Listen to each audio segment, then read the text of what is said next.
నమస్తే, welcome to iDream celeb chat with Kavitha. ఈ మధ్య ప్రముఖుల ఇళ్లలో జరుగుతున్నటువంటి పెళ్లిళ్ళ గురించి ఎందుకని అంతలా మాట్లాడుకుంటున్నారు? వార్తల కంటే కూడా ఎక్కువగా భిన్నాభిప్రాయాలు ఎందుకని వ్యక్తం అవుతున్నాయి? అసలు పెళ్లిళ్ళ గురించి మాట్లాడుకోవాల్సినటువంటి అవసరం ఏముంది? మనతో పాటుగా ఉన్నారు RGV. Hello sir. Hi. So ఎందుకని ఇంత తీవ్రంగా అంబానీ పెళ్ళి వాళ్ళ ఇంట్లో జరుగుతోంది? దాని గురించి అంతలా మాట్లాడుకోవడం మంత్స్ టుగెదర్ జరిగిందనా, లేకుంటే ఒక రిచ్ ఫ్యామిలీ అనా? అది ఆబ్వియస్. అంటే ఒక పాయింట్ ఏంటంటే, మనకు అసలు ఊహించని విధంగా పెళ్ళిళ్ళు అంటేనే ఖర్చుతో కూడిన వ్యవహారం. ఎంత చిన్న పేదవాడైనా మ్యాక్సిమం వాళ్ళు ఖర్చు పెట్టేది పెళ్ళిలోనే ఖర్చు పెడతారు. ఇప్పుడు దాన్ని ఊహించని దానికి వీలు లేకుండా అంత అంటే 5,000 కోట్లు అయిపోయింది అంటే ఆటోమేటిక్గా that will come one under the vulgar display of wealth అని ఒక వర్డ్ ఉండేది. ఇది ఎప్పుడంటే ఆల్మోస్ట్ ఒక 25 years బ్యాక్ భరత్ షా అని ఒక చాలా పెద్ద ఫైనాన్షియల్, ఆయన నాకు సత్య జంగల్ అని నాకు ఫండ్ చేశారు ఆయన.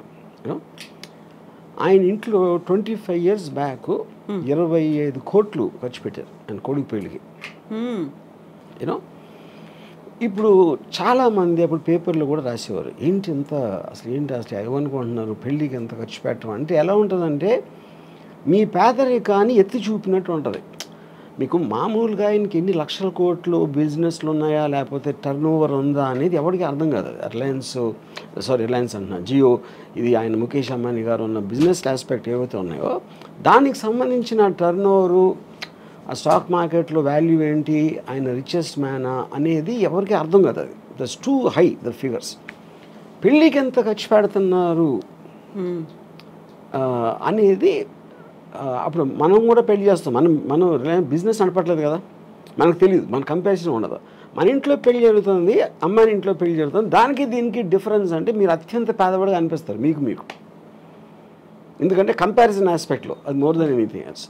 సో నేను చూసిన అంటే భరత్ షా కొడుకు పెళ్ళి ఒకటి, దాని తర్వాత ఒక 10 years, దాని తర్వాత సుబ్రతో రాయ్ సారా ఇంట్లో పెళ్ళింది. యూనో అఫ్ కోర్స్ ఇది ద బాప్ ఆఫ్ ఆల్ మ్యారేజెస్. యూనో అప్పుడు కూడా విచిత్రంగా ఏం చెప్పేవారు అంటే, ఇప్పుడు నాకు తెలిసిన ఒక ఆవిడ, షీ మేక్స్ క్యాండిల్స్. సో సారాషి పెళ్ళి విషయంలో 3 కోట్లు తన ఒక్క బిల్లు వచ్చింది. క్యాండిల్స్ కూడా తను ఒక్కదే చేయాల, చాలామంది చేశారు. అంటే అది 7-8 రోజులు అలా అయింది పెళ్ళి. అది క్యాండిల్స్కి 3 కోట్లు అంటే అసలు మనకి ఎక్కడున్నాం మనం కూడా కాదు, ఎక్కడా లేవు. అది నా పాయింట్. సో ఇప్పుడు ఏంటంటే వల్గర్ డిస్ప్లే ఆఫ్ వెల్త్ అనేది ఆ టర్మ్ ఎప్పటి నుంచో ఉంది. It's not a new term. అంటే మీరు నా దగ్గర నీకన్నా చాలా ఎక్కువ ఉందని చూపించటానికి ఒక సందర్భం క్రియేట్ చేసి, లేకపోతే మీరు ఏదో పేరెంటర్ కానీ మీరు రోజు వెళ్ళి ముఖేష్ అంబానీ ఇంట్లో కూర్చోరు, ఆయన ఏం చేస్తున్నాడో తెలియదు. ఆయన పెళ్లి చేస్తున్నాడు కాబట్టి ఇమేజెస్ బయటకు వస్తాయి, దానికి సంబంధించిన వార్తలు అన్నీ.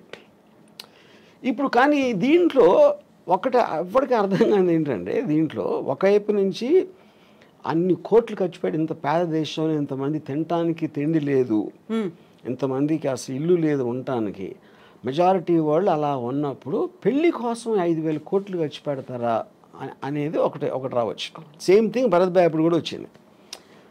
అప్పుడు భరత్ భాయ్ నాకు చాలా ఇంట్రెస్టింగ్ ఇది చెప్పారు. ఫస్ట్ టైం నాకు డబ్బు అనేది ఏంటని అప్పుడు అర్థమైంది నాకు. తను ఏమన్నారంటే, ఖర్చు పెట్టడం అంటే ఏంటి అసలు అర్థం? ఖర్చు పెట్టడం అంటే నా దగ్గర ఉన్న డబ్బు నా కొడుకు పెళ్లి సందర్భంగా ఆనందంతో నేను వేరే వాళ్ళకి ఇచ్చేస్తున్నా, అది దానం కిందకు వస్తుంది అన్నాడు. దుబారా ఖర్చు కాదు. ఎందుకంటే అదే 25 కోట్లు నేను ఒక ల్యాండ్ కొనుక్కుంటే ఎవరికి ప్రాబ్లం లేదు, ఆ ల్యాండ్ వాల్యూ 1000 కోట్లు అవ్వచ్చు 25 ఏళ్ళకి. కానీ అప్పుడున్న 25 కోట్లు నేను వేరే వాళ్ళకి ఇచ్చింది. ఎవరికి ఇస్తారు? ఖర్చు అంటే ఏంటి అసలు మీనింగు? వర్కర్స్కి ఏదో ఆభరణాలు చేశారు, ఏదో చేశారు, గెస్ట్లను పిలిచారు, తిండి పెట్టారు, ఇది చేశారు, ఇలాంటివి అన్నీ కలిపే కదా. అంటే ముఖేష్ అంబానీ జేబులో ఉన్న డబ్బు వేరే వాళ్ళకి వెళ్ళింది. అంటే అది యాక్చువల్గా మెచ్చుకోవాల్సిన విషయం ఇన్ వే. లేకపోతే ఆయన మళ్ళీ బిజినెస్లో పెట్టో ఏదో రియల్ ఎస్టేట్ ప్రాపర్టీ కొనో లేకపోతే ఏదో కొని ఇంకా ఎక్కువ అవుతుంది అంతే. అందుకని సర్క్యులేట్ అవుతుంది అది యాక్చువల్గా that is the whole point. So ఇప్పుడు డబ్బులు ఎప్పుడు పోవు, ఒక్క జేబు నుంచి ఇంకో జేబుకి మారుతాయి. ఒక చిన్న ఎగ్జాంపుల్, చాలామంది చిన్న ప్రొడ్యూసర్లు వచ్చి లేకపోతే ప్రొడ్యూసర్ ఎంత డబ్బులు పోగొట్టుకుంటారు అని అనుకుంటారు. ఎంత పోగొట్టుకుంటారంటే పోగొట్టుకుంటారండి, గాల్లో వెళ్ళిపోలేదు కదా, ఏం కాలిపోలేదు, వేరే జేబులోకి వెళ్ళి అతని దగ్గర ఉన్నాయి. అతను ఏదో ఒక విజన్తో వచ్చాడు. ఆ విజన్ కోసం పని చేయడానికి ఎంతో 100 మందికో 200 మందికో డబ్బులు ఇచ్చాడు అందరికీ. వాళ్ళందరూ పని చేశారు. ఆ విజన్ ఫెయిల్ అయింది ఒకడే. అది మిగతా వాళ్ళ దగ్గరికి వెళ్ళింది. That is what is called a distribution of wealth, redistribution of wealth వస్తుంది అది concept. So coming back to the marriage, ఇది ఇప్పుడు మీరు ఒక స్పెక్టికల్ క్రియేట్ చేశారు. పెళ్ళి అంటే ఇదిరా అసలు ఏషియాలో ఇప్పుడు maybe I don't know in the world, అంటే ఈ షేక్లీలో చేస్తుంటారు నాకు తెలీదు. But this must be the most expensive marriage apart from ఈ కింగ్స్ క్వీన్స్ అలాంటి దగ్గర ఉందేమో నాకు తెలియదు. మోడర్న్ హిస్టరీలో this must be the most expensive. కానీ మోస్ట్ ఎక్స్పెన్సివ్ అన్నది నేను ఇందాక ఎగ్జాంపుల్ ఇచ్చినట్టు 5,000 కోట్లు ఆయన దానం ఇచ్చాడు. అది ఆయన చేసింది. అయితే మీరు దీన్ని ఈ రకంగా దానం అన్నప్పటికీ కూడా అంత ఖర్చు పెట్టే బదులు స్కూల్స్ కట్టించవచ్చు, లేకుంటే రోడ్స్ ఇవ్వచ్చు, లేకుంటే విలేజ్ డెవలప్మెంట్ అదే నా point. Every one has their own way of doing that, you know. వాళ్ళ దాంట్లో ఇప్పుడు దానం అనేది ఒకే రకంగా చేయాలని లేదు కదా. మనం అనుకునే స్కూల్ కట్టించారా, టెంపుల్ కట్టించారా, లేకపోతే ఎవరో వికలాంగులకి ఏదైనా ఇచ్చారా అనేది అవి కూడా అది అంటే. కానీ తన ఉద్దేశం, నా పాయింట్ తన డబ్బు వేరే దగ్గరికి వెళ్ళింది అనేది పాయింట్. కానీ ఏ విధంగా వెళ్ళింది అనేది ఎవరు చెప్పగలుగుతారు? ఏ విధంగా వెళ్ళాలి అని మీరు నిర్ధారించలేరు కదా. తన డబ్బు కదా, తన ఇష్టం అది. ఇప్పుడు మీరు చెప్పిన ఒక ఎగ్జాంపుల్లో సహారా, సుబ్రతోరా ఇద్దరు కొడుకుల పెళ్ళిళ్ళు చాలా లావిష్గా చేశారు, ఎక్కువ ఖర్చు పెట్టారు. చివరికి ఆయన చనిపోయిన తర్వాత ఆ ఇద్దరు రాలేదు అనేటువంటి వార్తలు కూడా వచ్చాయి. ఇది ఇప్పుడు ఇక్కడ ఈ ఆస్పెక్ట్లో ఒకటి చెప్తాను నేను. పెళ్ళి అనేది ఒక ఈవెంట్, ఒక ఫెస్టివల్ లాంటిది. దట్ చాలాసార్లు మీరు 3 రోజులు పెళ్ళిళ్ళు చేసుకుని సంగీతం ఇది అది అని మేము మామూలు వాళ్ళు చెప్తున్నాం. ఆ పెళ్ళి చేసిన తర్వాత మ్యాక్సిమం అంటే నాకు తెలిసిన నాకు దగ్గర పర్సన్ తన కొడుకు పెళ్లి చేసాడు. He spent a lot of money, అంటే that is the greatest event అని తను ఫీల్ అయ్యాడు. వాళ్ళు ఒక 6 నెలల్లో విడిపోయారు. అప్పుడు ఎవరు ఎదవైనట్టు? ఖర్చు పెట్టినోడు ఎదవైనట్టు, అంతే కదా. యూనో ఇప్పుడు ఇక్కడేంటి, ఒక పాయింట్ ఏమో చాలా ఘనంగా చెయ్యాలి అని వాళ్ళ ఐడెంటిటీ కోసం, లేకపోతే వాళ్ళు ఫెయిల్యూర్గా ఫీల్ అయిపోతారు. ఇది పేరెంట్స్ చాలా ఘనంగా చేయలేకపోతే పెళ్ళి, దానికోసం ఎంతో కష్టపడి అప్పు సప్పు ఏదో లేకపోతే వాళ్ళ ఆస్తులు అమ్ముకుని చేస్తారు.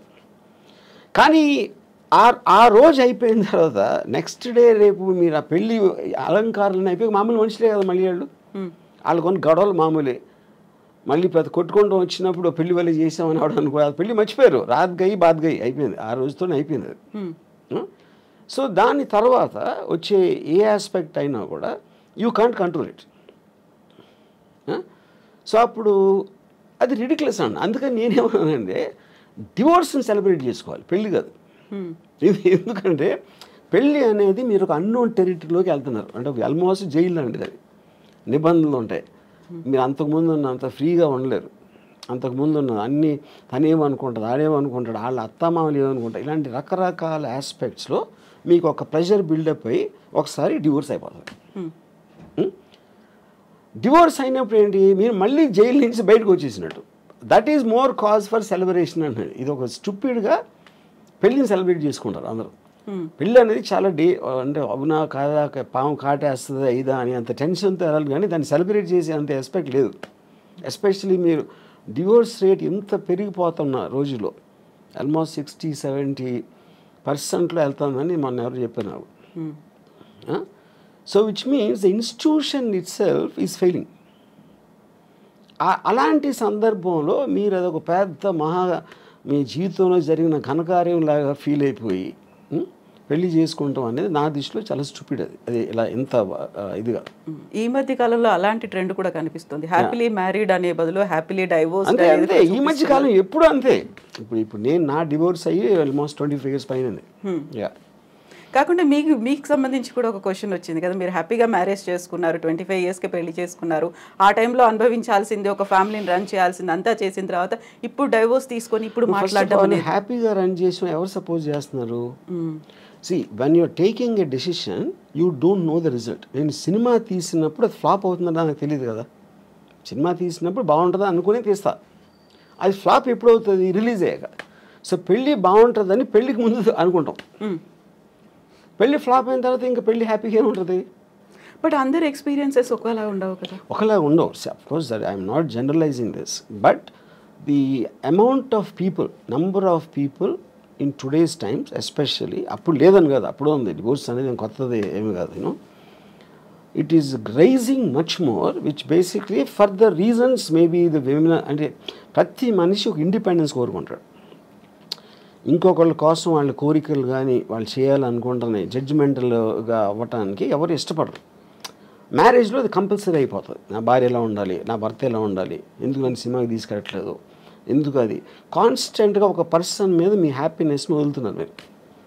ఆ ప్రెషర్ తట్టుకోలేక it will lead to the divorce finally, which will be the most common reason, incompatibility. Divorce అనేది అరేంజ్డ్ మ్యారేజ్లో కనిపిస్తుందా, లవ్ మ్యారేజ్లో? లవ్ మ్యారేజ్లో ఎక్కువ అవటానికి ఛాన్స్ ఉంది డివోర్స్. దానికి కారణం ఏంటంటే లవ్లో ఎక్స్పెక్టేషన్స్ ఎక్కువ ఉంటాయి. ఇప్పుడు పెళ్ళికి ముందు నువ్వు లేకపోతే నేను బతకలేను, నువ్వే నా జీవితం, ఇలాంటి డైలాగ్స్ అన్నీ వాడతాడు.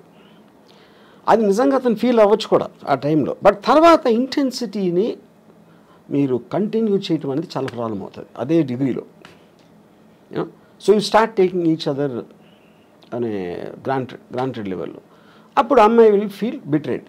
అప్పుడు అలా అన్నాడు, ఇప్పుడు ఇలా చేస్తున్నాడు అనేది. Similar it can be the reverse.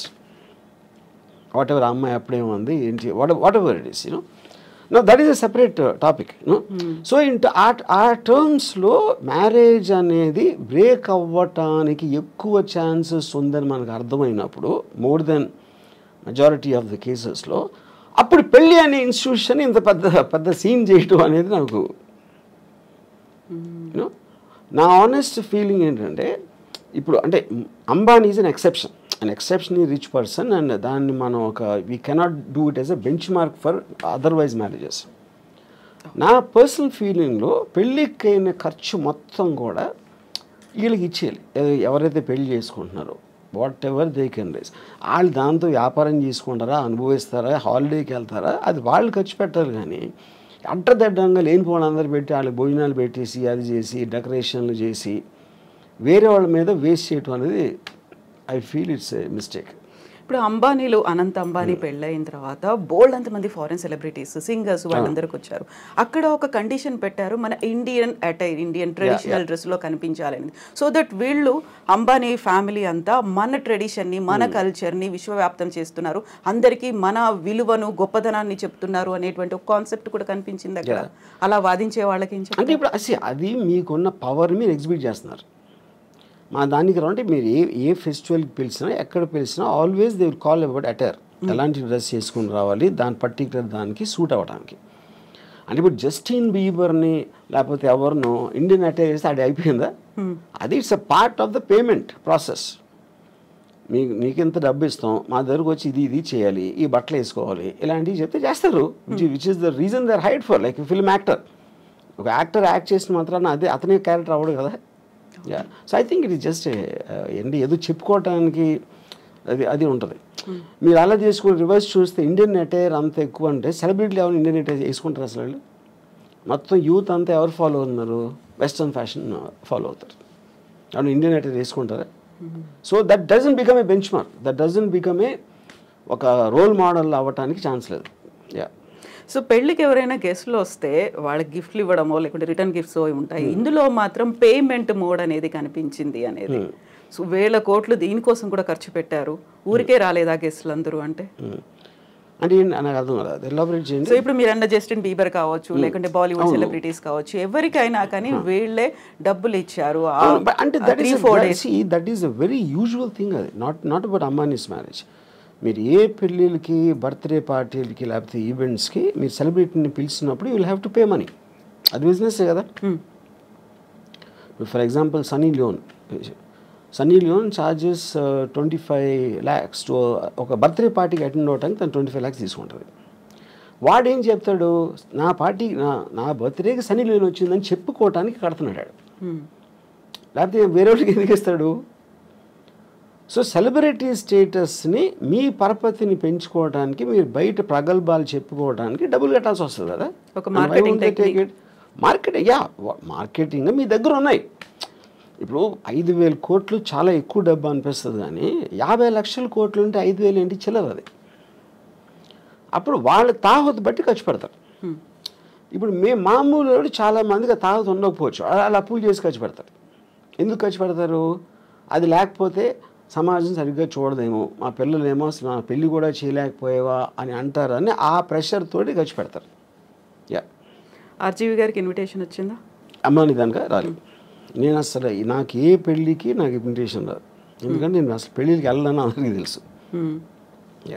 But గతంలో ఒక ఇంటర్వ్యూ చూసాను, అంబానీలు అంటే ఆ గౌరవం, వాళ్ళ లైఫ్ స్టైల్ కావచ్చు, లేకుంటే వాళ్ళు మార్కెట్ చేసే పద్ధతి, వాళ్ళు ఎంప్లాయ్మెంట్ ఇవ్వడము అనేది, సో అదే ఆరాధన అదే కంటిన్యూ అవుతుందా ఇప్పటికి కూడా? ఇది ఎవరికి? ఆర్జీవి గారికి. అంబానీ అంటే ఎనీబడి హూ సక్సెస్ఫుల్ నేను ఆరాధిస్తానండి, అంటే ఏ ఫీల్డ్ అయినా సరే, including whatever Ambani does, you know. So నేను చాలాసార్లు చెప్పింది ఏంటంటే, డబ్బులు సంపాదించినోడు is a better person than డబ్బు లేనోడు కన్నా, అంతేగాని పేదవాళ్ళు అని నేను అనుకోను. పేదవాళ్ళు failures, rich people successful people. Any దాంట్లో సక్సెస్ అయినప్పుడు వాళ్ళని we have to look them at them from a low angle. Same thing continue అవుతుంది. Yeah. So coming back to Ambani పెళ్ళికి సంబంధించి, అలాంటి లావు అంత పర్సనాలిటీ ఉన్న ఆ అబ్బాయిని పెళ్లి చేసుకోవాల్సినటువంటి అవసరం రాధికా మర్చెంట్కి ఏమొచ్చింది? ఇంక్లూడింగ్ ఆయన హెల్త్ కూడా బాగాలేదు కదా, ఇలాంటి ఒపీనియన్ ఇలా అది I think it's very obvious. ఇప్పుడు ద బెనిఫిట్స్ అవుట్వే ద, అంటే మీరు అంటే ఇప్పుడు నాకు ప్రతి అమ్మాయికి ఇలాంటి వాడు కావాలని ఉండదు అనుకున్నది. ఒక నిమిషం, నేను ఆ అమ్మాయి గురించి మాట్లాడలేదు. అది లేదు, కానీ ఇది ఉంది. ఇది ఉంది ఏదైతే దీనికన్నా బెటర్ అంటే యూ మైట్ కాంప్రమైజ్. యా, ఇది నేను జనరల్గా చెప్తున్నా. ఎగ్జాక్ట్లీ ఆ అమ్మాయి పర్టికులర్గా దేనికి అటాక్ ఆ అమ్మాయి నాకు తెలీదు. నేను అమ్మాయిల మైండ్ స్టేట్లో నేను లేను కాబట్టి I can't make a comment on her. But if you want me to speculate on that, మీకు కావాల్సింది లేదు కానీ అతని దగ్గర ఉన్నాయి, వేరే ఉన్నాయి ఏదైతే అది కాంపెన్సేట్ చేస్తుందంటే చేస్తాం. ఇప్పుడు ఒక అమ్మాయి ఒక పెళ్ళిలో ఒక అమ్మాయి బాగాలేదు అనుకోండి, కానీ విపరీతమైన ఆస్తుంది. అప్పుడు అబ్బాయి ఏమనుకోవచ్చు, అమ్మాయి అందంగా లేదు కానీ అమ్మాయితో వచ్చిన ఆస్తి అమ్మాయి కన్నా అందంగా ఉంది, నాకు ఆ చాయిస్ లేదు. వీడికి కావాల్సిందేంటి, అమ్మాయి అందంగా ఉండాలి, ఆస్తి ఉండాలి అనే ఆప్షన్ దొరకనప్పుడు ఇక్కడ మీకు ఆస్తి ఎక్కువ అమ్మాయి ఎక్కువ అనేది వస్తుంది సజెషన్. వెయిటేజ్ దేనికి ఎక్కువ. తర్వాత దానికోసం ఆడు అదేంటి అమ్మాయి అందాన్ని సాక్రిఫైస్ చేసి ఆస్తి అనుభవిద్దాం అనుకోవచ్చు, లేకపోతే ఇంట్లో ఉంచి నేను వేరే అమ్మాయిలతో ఉంటాను అని ఆడు ఇంకో ప్లాన్ చేసుకోవచ్చు, రకరకాల ఏదైనా అవ్వచ్చు. But the point is all of us we will choose the options available to us. ఒక పేద ఇంటి అందమైన అమ్మాయి భార్యగా కావాలా, లేకపోతే చాలా రిచ్ పర్సన్ అందం లేని అమ్మాయి కావాలా అనేది అప్పుడు మీరు దేనికి ఎక్కువ వాల్యూ ఇస్తారనే దాని మీద ఆ ఇండివిజువల్ మీద డిపెండ్ అవుతుంది. యా.